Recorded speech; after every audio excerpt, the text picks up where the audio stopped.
Friends, good evening. My name is Brajesh Anand. I am a trainer. Basically आपने देखा होगा कि जब आप एक्सेल के अंदर काम करते हैं और कई तरह से आपको डेटा को रिप्रेजेंट करना होता है, डैशबोर्ड बनाना होता है, आपने बनाया भी होगा, कई तरीके से आपने रिप्रेजेंट किया होगा अपने डेटाबेस को। तो आइए आज समझने की कोशिश करते हैं कि एडवांस एक्सेल के अंदर हमारी सिलेबस किस तरह से डिज़ाइन की गई है। सबसे पहले अभी कई सारे कॉल्स आ रहे हैं ऑनलाइन ट्रेनिंग के लिए, ऑफलाइन ट्रेनिंग के लिए बेसिकली। तो उसमें एडवांस एक्सेल की इंक्वायरी में लोग जो सिलेबस बताते हैं, हमने भी कुछ क्वायरीज़ करी है, तो आप देखेंगे कि जो सिलेबस हम लोग डिस्कस करने वाले हैं उसका 20 to 25% और 30% मैक्सिमम लोग बताते हैं सिलेबस के बारे में। तो आप अंदाज़ा लगा सकते हैं कि किस लेवल तक आप लर्न कर पाएंगे। एडवांस एक्सेल के नाम पे आप हार्डली बेसिक एक्सेल सीख पाएंगे। चलिए, क्या डिफरेंस है इसको समझने के लिए हम लोग पूरे एडवांस एक्सेल के सिलेबस को समझने की कोशिश करते हैं। यहाँ पे advance Excel including basic Excel है, यानी कि जब हम एक्सेल सीखेंगे, एडवांस एक्सेल की बात होती है तो हमें बेसिक एक्सेल क्लियर होना चाहिए, तभी हम एडवांस एक्सेल, एमआईएस रिपोर्टिंग और डैशबोर्ड की बात कर सकते हैं। सो फिलहाल यहाँ पे हम लोग 3 लेवल पे पूरी चीज़ों को सीखेंगे। पहला लेवल है जिसका नाम है डेटा एंट्री। सो बेसिकली क्या होता है कि जैसा आपके पास डेटा होगा उसी तरह से आपकी एनालिसिस होगी। आपने डेटा रॉन्ग एंट्री कर रखी है तो आप कभी भी उसकी एनालिटिक्स या उसकी विजुअलाइजेशन करेक्ट नहीं कर पाएंगे। तो डेटा एंट्री बहुत इंपॉर्टेंट है। तो डेटा एंट्री का मतलब डेटा को कैसे हमें अरेंज करके रखना है, उसके अंदर जो डेटा क्लीनिंग का पार्ट है और भी जो ये छोटी छोटी चीज़ें हैं, ट्रिमिंग का पार्ट है, ये सारी चीज़ें को हम लोग डेटा एंट्री के अंदर रखते हैं। इसका सेकेंड पार्ट होता है जिसको हम लोग डेटा एनालिटिक्स बोलते हैं। एक्चुअली एडवांस एक्सेल ये है। डेटा एनालिटिक्स में क्या होता है कि एक्सेल के अंदर कई ऐसे बेहतरीन टूल हैं जिससे आप डेटा को बहुत बेहतर तरीके से प्रेजेंट कर पाते हैं। जैसे पाइवट है, चार्ट्स है, ग्राफ है, लुकअप के फंक्शन हैं, लॉजिकल फंक्शन है, फाइनेंशियल फंक्शन है। ये सारे फंक्शंस हम लोग डेटा एनालिटिक्स के अंदर सीखेंगे।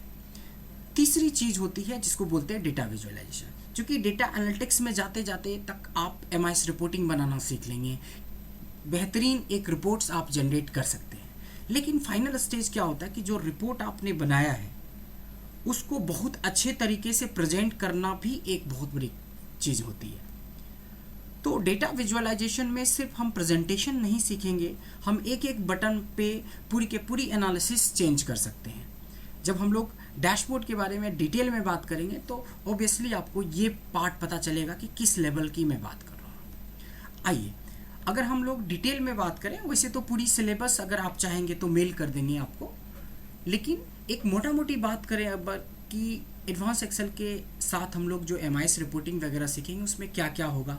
तो उसमें एडवांस पाइवट टेबल आएगा, डेटा वैलिडेशन हो गया, डेटा कंसोलिडेशन हो गया, व्हाट इफ एनालिसिस हो गया, फाइनेंशियल एनालिसिस हो गया, कंडीशनल फॉर्मेटिंग हो गया, शॉर्टिंग हो गया, लुकअप में 2D 3D dynamic, offset, address, ये सारी चीज़ें होंगी। और फर्दरी हम लोग डैशबोर्ड के ऊपर काम करना सीखेंगे कि कैसे हम फाइनली रिप्रेजेंट कर सकते हैं।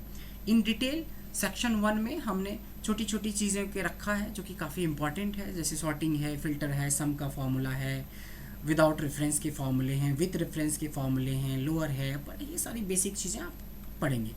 सेकेंड ऑप्शन में जब हम सेक्शन 2 में जाते हैं तो डेटा वैलिडेशन है, चार्ट्स है, कैसे हम डेट एंड टाइम फंक्शंस को अप्लाई करते हैं, कैसे हम लोग वर्कशीट के साथ काम करते हैं, वर्कबुक के साथ कैसे काम करते हैं। तो कई सारी चीज़ें हैं जो सेक्शन 2 में आप कवर अप करेंगे। तीसरा चीज़ होता है जो सेक्शन 3 का पार्ट है। ये सबसे इम्पॉर्टेंट पार्ट है क्योंकि इसमें financial formula and financial analysis के साथ साथ व्हाट इफ एनालिसिस भी सीखेंगे, जिसमें लुकअप के सारे फंक्शन सीखेंगे, चाहे वो वी लुकअप हो, एच लुकअप हो, रिवर्स लुकअप हो, 2D लुकअप हो, 3D लुकअप हो, डायनेमिक लुकअप है। ऐसे ऐसे आपको लुकअप के 20 से 25 तरीके बताएंगे कि आपके पास किसी भी तरह का डेटा हो तो you can play with the data.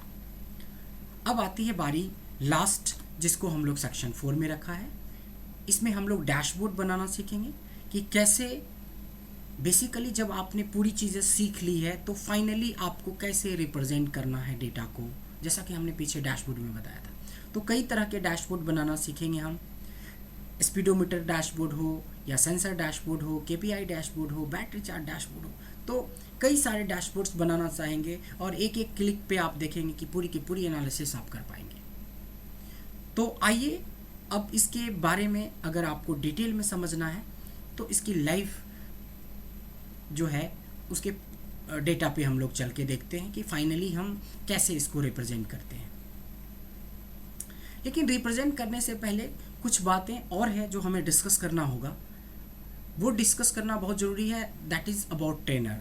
Obviously कि आप जिनसे ट्रेनिंग लेने वाले हो उनकी अपनी जो एक्सपीरियंस है, उनके पास जो अपना एक्सपोजर है वो क्या है, that is very important. About my self, मेरा एक्सपीरियंस करीब करीब 8 से 12 साल का है।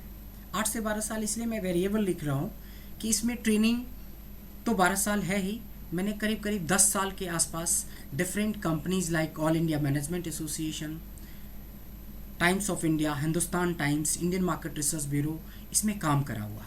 अपार्ट फ्रॉम दिस क्या होता है कि हम लोग डिफरेंट कंपनीज में जाकर वर्कशॉप भी देते हैं, वहाँ के लोगों को ट्रेन भी करते हैं।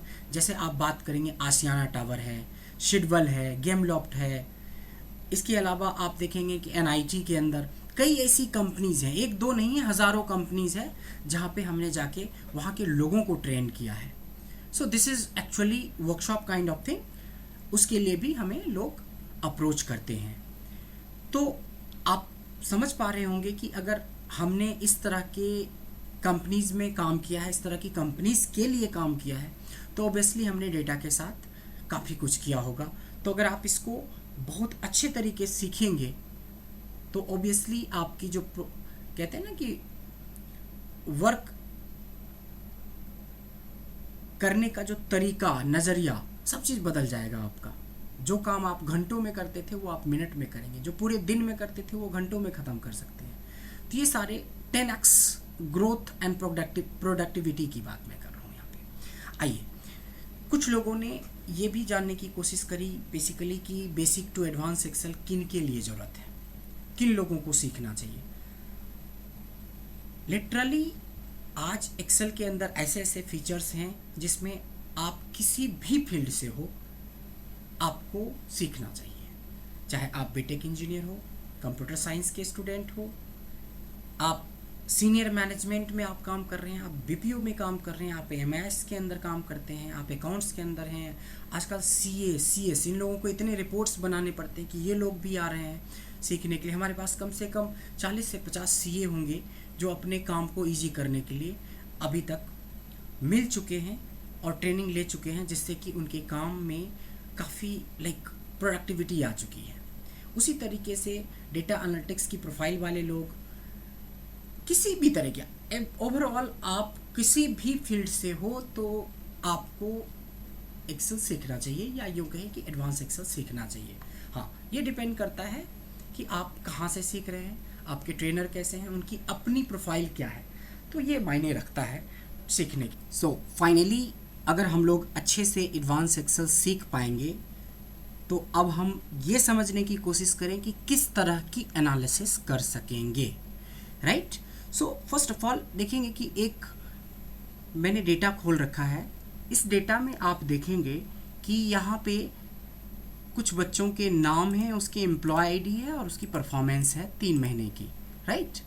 सो देखेंगे कि अगर इस सिंपल सा डेटा को अगर हम रिप्रेजेंट करना चाहें डैशबोर्ड के थ्रू, यानी कि हमने बताया था कि डैशबोर्ड में काफ़ी कुछ इजी हो जाता है, तो देखेंगे कि एक सिंगल बटन पे कितनी एनालिसिस हो सकती है। जस्ट फॉर एग्जांपल कि मैं यहाँ 1 करता हूँ तो फर्स्ट नंबर पे देखा होगा कि आपने ब्रजेश था डेटा में, तो ब्रजेश की पूरी डिटेल यहाँ पे आ गया। आप देखेंगे कि यहाँ पे ट्रैफिक सिग्नल काम कर रहा है, यहाँ पे पिक्चर काम कर रहा है बंदे का, यहाँ पे आप देखेंगे उसकी परफॉर्मेंस का स्पीडोमीटर चेक कर सकते हैं, यहाँ पे बैटरी चार्ट के थ्रू आप देख पा रहे हैं डिटेल। अब देखिए मैंने 2 करा, एक देखिए मैंने सिंगल क्लिक की बात मैंने बोला था, एक सिंगल चेंज करने से पूरी एनालिसिस चेंज हो गया। अब इस चीज़ को अगर आप यहाँ से कंट्रोल नहीं करना चाहते तो आप देखो सिंगल क्लिक मीन्स ये भी होता है कि एक सिंगल क्लिक से आप ट्रैफिक सिग्नल का कलर आप चेक कर रहे हैं कि चेंज। इस पर क्या हुआ है कि लॉजिक लगी हुई है कि किस लेवल पे आपकी ग्रीन होगी, किस पे येलो होगी और किस पे रेड होगी। सो उसके हिसाब से चल रहा है। यहाँ पे आप स्पीडोमीटर पे ध्यान अगर देंगे तो स्पीडोमीटर देखेंगे कि लाइव स्पीडोमीटर आपके परफॉर्मेंस के हिसाब से चेंज हो रहा है। बैटरी चार्ट पे ध्यान देंगे तो बैटरी चार्ट देखेंगे कि आपकी चेंज हो रही है। अच्छा, आपने देखा कि इस चीज़ को मैं यहाँ से कंट्रोल कर पा रहा हूँ, इस चीज़ को आपने देखा कि मैं यहाँ से कंट्रोल कर पा रहा हूँ। सबसे इंटरेस्टिंग बात है कि अगर मैं चाहता हूँ कि ब्रजेश के नाम पे क्लिक करूँ तो पूरी एनालिसिस दिख जाए, तो ब्रजेश की पूरी एनालिसिस देख पा रहे हैं, अनंत की पूरी एनालिसिस देख पा रहे हैं, जैक की पूरी एनालिसिस देख पा रहे हैं। तो देखा कितना शानदार है। और ऑब्वियसली अगर आप इस लेवल पे अपने डेटाबेस को रिप्रेजेंट कर सकते हैं तो आपने एक्सेल सीख लिया या एडवांस एक्सेल सीख लिया है। आइए कुछ और डैशबोर्ड के बारे में मैं दिखाना चाहूँगा। जैसे कई बार क्या होता है कि आपके सामने कुछ डेटा आएगा, उस डेटा के अंदर जो प्रॉब्लम आती है, उसमें जो प्रॉब्लम आती है वो होती है कि बेसिकली सपोज 2016, 17 और 18 का डेटा पड़ा हुआ है। So if you want to compare your sales और योर परफॉर्मेंस, तो अगर मैंने देखिए सिंपली एक क्लिक पे सारा चीज़ होता है। देखिए 16 का पूरा डेटाबेस हमारे सामने आ गया, उसका रिपोर्ट्स बन के तैयार हो गया। 17 देखेंगे मैंने रन के बारे में, यहाँ पे रोहित, विराट, सचिन, धोनी, इनके कुछ रन का मैंने एनालिसिस करने की कोशिश की कि 2016 के बनस्पत 2017 का परफॉर्मेंस क्या है। आप देखेंगे रोहित का परफॉर्मेंस ज़्यादा अच्छा है, विराट का थोड़ा कम हुआ है, सचिन का थोड़ा कम हुआ है, धोनी का बहुत तेज़ से बढ़ा है, पंत का कम हुआ। तो दिस इज़ द वे जिसमें कि आप अपने डेटा को रिप्रेजेंट कर पाएंगे। वहीं पे मैं 18 के डेटा को रिप्रेजेंट करना चाहूँ तो 18 के डेटा बेस को रिप्रेजेंट कर सकता हूँ। आइए एक और डैशबोर्ड मैं आपको दिखाने की कोशिश करता हूँ। इस डेटाबेस में क्या है कि सपोज हमारी कंपनी 3 स्टेट के अंदर या 3 सिटी के अंदर काम करती है, दिल्ली, मुंबई और नोएडा। देखेंगे कितना इंटरेस्टिंग है। दिल्ली पे मैं क्लिक करता हूँ, दिल्ली की पूरी परफॉर्मेंस रिपोर्ट बन जाता है। मुंबई हमने किया, देखेंगे मुंबई के सारे बंदे का रिकॉर्ड आ गया, यहाँ पे उसकी परफॉर्मेंस आ गई। नोएडा करते ही नोएडा के सारे बंदे का नाम आ गया और उसकी परफॉर्मेंस आ गई। तो एक सिंगल क्लिक पे आप देख रहे हैं कि पूरी की पूरी एनालिसिस चेंज हो रही है। तो बेसिकली एडवांस एक्सेल ये होता है। सेंसर डैशबोर्ड में क्या होगा कि एक डेटा है हमारे पास, जिसमें से अगर मैं कोलकाता के पास ले जाता हूँ कर्सर, तो देखेंगे कोलकाता का मैप और कोलकाता का पूरा डिटेल यहाँ पे ग्राफ तैयार हो चुका है। Just you have to move your cursor to Chennai, तो देखेंगे कि चेन्नई पे जाते ही चेन्नई की पूरी एनालिसिस तैयार हो गई। मैं मुंबई पे ले जा रहा हूँ, देखो आपको सिर्फ मैं मूव कर रहा हूँ, चाहे मैं दिल्ली पे रखूँ तो दिल्ली का, मुंबई पे रखूँ मुंबई का, चेन्नई पे रखूँ चेन्नई का। आप देख पा रहे हैं। आप सोचो कि इस तरह की अगर आप एनालिसिस कर पाएंगे तो मैं गारंटी के साथ बोल सकता हूँ कि आप एक बेहतरीन एनालिस्ट हो सकते हैं, एडवांस एक्सेल के बहुत अच्छे जानकार हो सकते हैं पूरी ट्रेनिंग के बाद। चलिए बेस्ट ऑफ लक, आप ज्वाइन करें। होपफुली अगर अभी भी कोई डाउट है तो डेफिनेटली मैं रिक्वेस्ट करूँगा कि आप एक live class, live demo class मेरे से ज्वाइन करें। For watching this video all throughout and giving your precious time. And if you like this video, you know what you have to do: like, share and subscribe. Thank you.